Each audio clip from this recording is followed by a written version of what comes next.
Bienvenidos una vez más a Encuentro con el Candidato, espacio que hemos creado para conocer un poco sobre las propuestas de los aspirantes a la alcaldía de Caroní y la gobernación del estado Bolívar. Les recuerdo que pueden verlo a través de TV Guayana, así como el canal de YouTube del Correo del Caroní y nuestras redes sociales @Correo del Caroní, además de nuestra alianza con Pentagrama 107.3 FM. Hoy tenemos como invitado a Américo de Gracia, candidato a la gobernación del estado Bolívar por el Movimiento Ecológico. Bienvenido, candidato.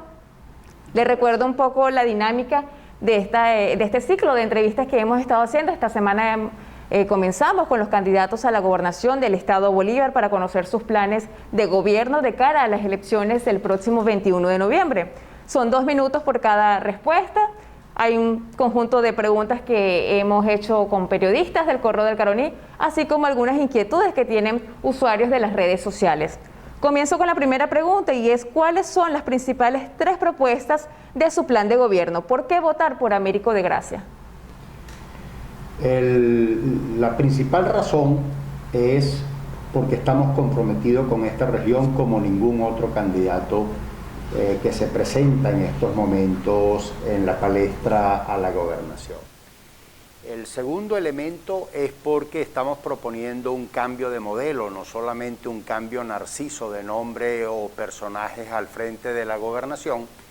Y el tercer elemento, porque tenemos reglas y líneas claras de acción en materia de servicios públicos, defensa de los trabajadores, Guayana ecológicamente, territorio ecológico, la mujer como protagonista de los programas sociales y sustituir el Estado empresario por el Estado promotor de nuevas iniciativas y de audaces políticas económicas para recuperar la región. Candidato, el agua potable es de los servicios básicos más críticos en la ciudad, tanto en distribución como en calidad. A pesar de que Hidrobolívar es una dependencia de la gobernación del estado, vemos cómo está la crisis en ese sector. ¿Qué planes en concreto tiene para mejorar el sistema? Si algún compromiso hemos hecho público es de los servicios que puede prestar y va a prestar la gobernación, es el tema del agua. Que el estado Bolívar no tenga agua es imperdonable, mucho más sabiendo que el estado Bolívar es la reserva hídrica más importante de todo el territorio nacional, ocupa el 80% de la reserva hídrica de toda la nación venezolana.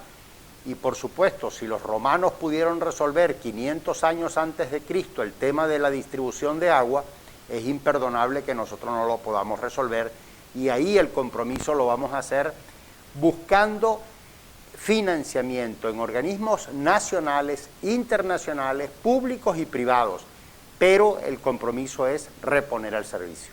A propósito de la crisis de salud, la crisis hospitalaria que se vive en todo el país, en Bolívar hay 2 grandes deudas, como lo son el Hospital de San Félix, prometido en 2014, y la reapertura del Pediátrico Menca de Leone, que fue una promesa que hizo el gobernador saliente Justo Noguera Pietri. Sin embargo, vemos cómo está cada día la situación, empeora una vez más. ¿Qué planes tiene para contribuir a la solución de este problema en materia de salud acá en el estado Bolívar? La salud es uno de los temas más graves que tienen los venezolanos y por supuesto unido a que la principal causa de muerte en el estado Bolívar es la pobreza y la salud es un reflejo de ello. Y por supuesto que sabemos que no hay recursos para construcción de nuevos hospitales ni inversiones importantes de este género, pero la peor diligencia es la que no se hace. Y el estado Bolívar, o en el estado Bolívar, no hay problema en el que el gobernador Américo de Gracia no se vaya a ocupar ni los vaya a atender, todo lo contrario.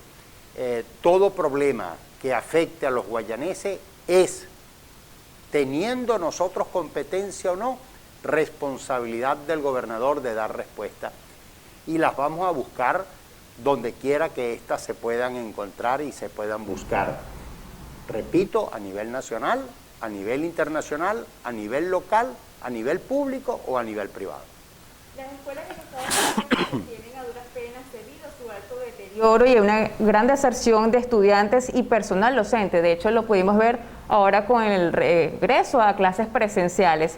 ¿Qué acciones propone en materia educativa? A los jóvenes venezolanos y a los guayaneses de modo especial les robaron el futuro. Tanto así que la deserción escolar y la migración de venezolanos en diáspora y en el exilio, el grueso de ellos son jóvenes. Reponerles el futuro a nuestra juventud es parte del compromiso también que nosotros hemos adquirido con ellos, y poner al frente a las mujeres en los programas sociales tiene que ver con el tema de la educación. La educación, la cultura y el deporte son temas movilizadores sociales por excelencia, y nosotros tenemos que hacer una reingeniería en Guayana, reinventarnos y repensar el tema de la educación. Y ahí hay actores en Guayana como Fe y Alegría, como la Universidad Católica y un contingente de educadores que están aportando ideas para eso. Este tema quizás no sea plenamente competencia de la gobernación, pero la violencia de género es un fenómeno en aumento en el estado Bolívar, una de las entidades más violentas en el país. Es cierto que entidades como IMujer se quedaron sin capacidad de respuesta para atender a mujeres en riesgo. Pero en todo caso, ¿cómo atendería este patrón de violencia en aumento durante su gestión?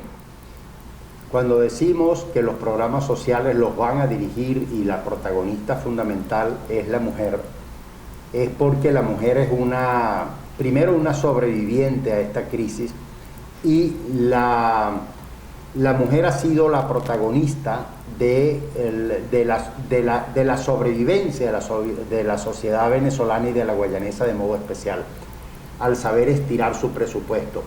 Pero por supuesto también es una víctima recurrente del maltrato, y por supuesto víctima recurrente de todas las atrocidades que en esta región han ocurrido en relación a ese tema. Y por supuesto nada de esto se puede hacer sin ponerlas a ellas de protagonistas, y que sean ellas y gente especializada en el área y en la materia quienes dicten las pautas, las normas o las exigencias de cómo puede la gobernación del estado Bolívar contribuir a un tema tan neurálgico, tan transversal como es el tema de la violencia hacia la mujer venezolana, y que por supuesto la gobernación del estado Bolívar se ocupe de convertirlo también en programas que puedan ser cuantificables y medibles en el tiempo y en el espacio. Bien, continuamos en encuentro con el candidato, hoy con Américo de Gracia, candidato a la gobernación del estado Bolívar por el partido Movimiento Ecológico. Este tema usted bastante lo ha denunciado desde hace muchos años, y es que al sur del estado Bolívar hay una realidad que los últimos dos gobernadores han omitido y dan la percepción de que es un problema del gobierno nacional. ¿Qué se puede hacer para que una gobernación como la del estado Bolívar tenga más autonomía para reclamar problemas como las desapariciones forzosas que ocurren en el contexto de la violencia minera? Bueno, el arco minero de la muerte es uno de los temas más graves que tiene el estado Bolívar, no desde ahora, desde hace 22 años, y ha ido modificando de nombre, ahora se llama arco minero. Y por supuesto tiene que contar con el concurso de otros actores que no son solamente los de la región, y buscar especialistas, y ya los tenemos contactados. En mi estancia o en mi estadía fuera del país los contactamos tanto en la ONU como en la OEA, como en Europa, en la Unión Europea, en otros países, experiencias de cómo ponerle fin a la violencia, que no es la tarea de una gestión de gobierno, sino de programas que se tienen que extender a lo largo del tiempo y que tienen que perdurar, que no pueden ser obra del gobernador Américo de Gracia, sino que tienen que ser una política de Estado. Esta violencia que hoy vive Guayana fue una violencia inoculada, fue una violencia sembrada, fue una violencia inducida fundamentalmente por Francisco Rangel Gómez al frente de la gobernación, y luego la continuó Noguera, y eso hay que ponerle un dique y un cortafuego para poderlo parar. Ahora, en medio de la presencia de los grupos irregulares armados que hay en el sur del estado Bolívar, ¿cómo piensa enfrentar ese estado paralelo que se ha creado en torno al pranato minero? Si no restituimos la institucionalidad en el país, es imposible, toda vez que Guayana, al igual que Venezuela, es un territorio ocupado. Por eso decimos que la primera estación de esta lucha y esta ruta por la libertad es ganar la gobernación del estado Bolívar el 21 de noviembre. Pero tenemos que continuar la ruta hacia el referéndum revocatorio y hacia las elecciones presidenciales, porque entendemos que el cáncer, el origen del problema, está en Miraflores, no está solamente en el estado Bolívar. Y toda esta situación de descomposición institucional, violencia y de falta de servicio y de corrupción tiene su origen en el modelo que se ha establecido desde Miraflores y que todos los días abarca y ocupa mayores dimensiones. Por eso tiene que ser un programa mucho más audaz y un programa en el que estemos comprometidos todos los guayaneses a empujar en una misma dirección. Siguiendo con este tema de la minería, producto de la minería indiscriminada también hay un alto porcentaje de contaminación por mercurio en nuestro estado. Un reciente estudio de SOS Orinoco, publicado en Correo del Caroní, determinó que el 35% de una muestra tomada de indígenas de la Gran Sabana tienen concentraciones de mercurio superiores al límite admisible establecido por la OMS. Aunque esta no es una competencia directa de la gobernación, ¿cómo usted contribuiría a enfrentar este problema ambiental que tenemos acá en nuestro estado? El arco minero de la muerte, que es como nosotros lo llamamos, tiene esas consecuencias y otras. Y por supuesto es una materia que tiene que ser abordada de manera multidisciplinaria.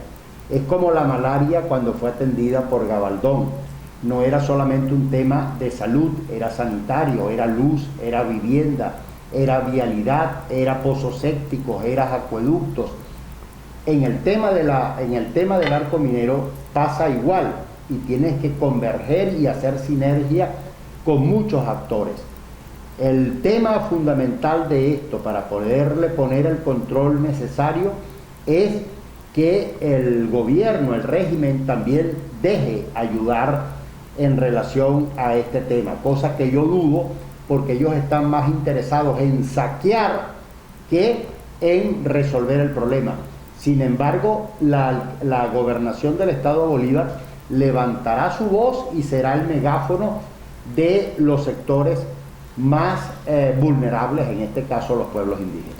Ahora, entrando en materia de la campaña electoral que se desarrolla de cara a las elecciones del 21 de noviembre, hay un claro ventajismo por parte del sector oficial con el uso de recursos públicos para hacer su campaña electoral. A pesar de que esto se ha denunciado formalmente ante el Consejo Nacional Electoral, se siguen cometiendo estas irregularidades. ¿Cómo explicarle al electorado que realmente está decidiendo en este proceso que se va a hacer el próximo 21 de noviembre? Lo primero que quiero aclarar es que nosotros no confiamos en el Consejo Nacional Electoral. Ese es el primer punto. El segundo, ¿en quién confiamos?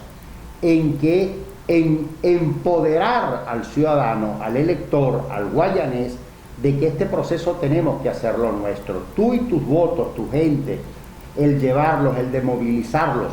Y movilizarlos no solamente para votar, no solamente para defender el voto en la mesa, sino también luego para defender la victoria.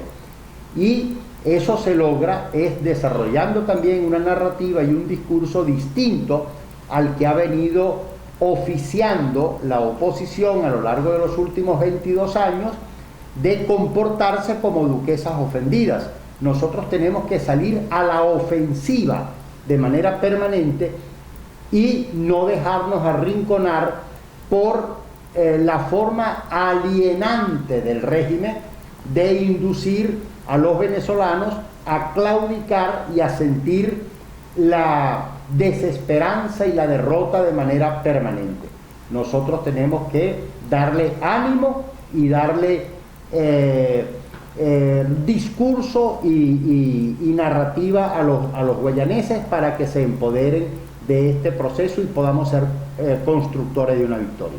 Ahora, hay una inquietud que han tenido los usuarios en las redes sociales, tanto para los aspirantes a la alcaldía de Caroní como los candidatos a la gobernación del estado Bolívar, y es cómo financia su campaña electoral en medio de la actual crisis económica.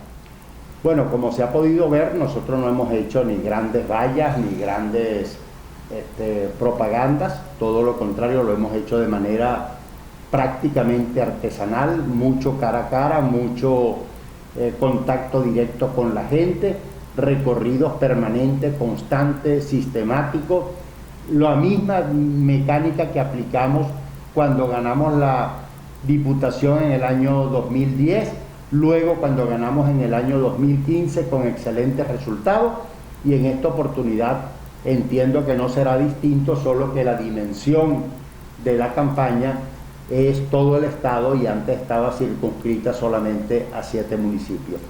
Pero el compromiso sigue siendo el mismo. Creemos que esto no es un problema de recursos y no podemos competir con el régimen o contra el régimen con las mismas herramientas que tiene el régimen, porque eso sería comprar una derrota, y por eso hemos utilizado el ingenio y la creatividad popular. Finalizo con la siguiente pregunta, y es si estas elecciones sirven para la búsqueda de una transición política o sirve para una recomposición de la oposición. Para las dos cosas. Primero, estamos construyendo una transición política, quieras o no. Lo que ellos llaman la Quinta República murió. Lo que tenemos que darle santa sepultura. Y la primera alcabala, la primera estación es el 21 de noviembre. Luego tenemos que constituir un nuevo centro de dirección política que sustituya también esta vieja práctica hegemónica, vetadora y excluyente, tanto del G4 como de la Alianza, y posteriormente convocar a un referéndum revocatorio presidencial y posteriormente las elecciones libres, pasando por la elección primaria de un candidato presidencial. Muchísimas gracias, candidato. Despedimos así a Américo de Gracia, candidato a la gobernación del estado Bolívar por el Movimiento Ecológico. Recuerden que estas entrevistas de encuentro con el candidato pueden verlas en TV Guayana a las 10 de la mañana y 5:30 de la tarde, así como en el canal de YouTube del Correo del Caroní y Pentagrama 107.3 FM. No olviden seguirnos en nuestras redes sociales @Correo del Caroní y visitarnos en nuestra página web www.correodelcaroní.com.